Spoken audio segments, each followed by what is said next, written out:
social media posts. You might even pull the president off Twitter completely. It's his main form of communication, and he doesn't own it. Jack Dorsey runs it. You'd accuse the president of spreading misinformation. And so for the sake of the nation, we can't allow that.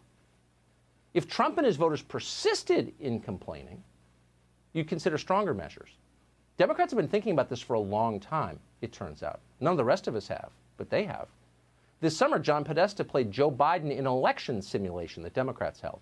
In that simulation, according to reports, Podesta, quote, wanted to see what the military would do if Donald Trump refused to accept the election results. The military? So what exactly would the military do? It's shocking even to think about something like that. But others have thought about it.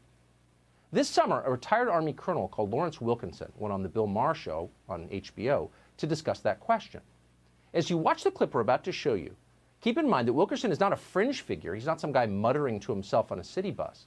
Wilkinson was once chief of staff to Secretary of State Colin Powell. Look him up. He's a famous man. He's since taught courses at a couple of famous universities. Here's what Wilkinson said.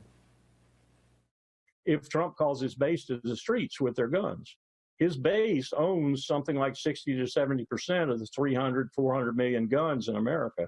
If they answer that call and come to the streets with guns, then we probably are going to have a need for the military. And then all bets are off as to how much blood might flow.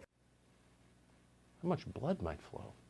So here you have one of the people who brought you the war in Iraq fantasizing out loud about killing even more civilians, in this case American citizens, Trump voters, in the streets of our cities.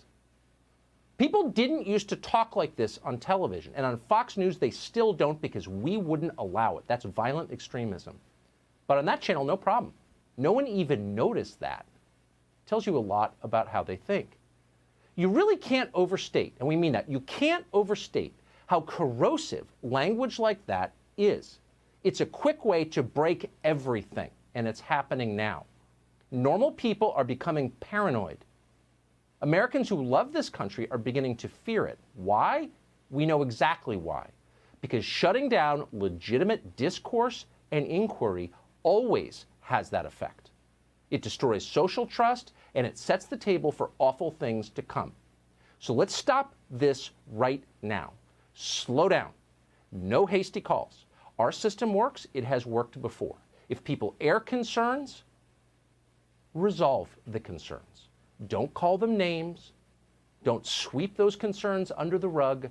Don't shut it down artificially with unelected news anchors. Let our system work. Only by doing that will we have a country we're going to want to live in 20 years from now.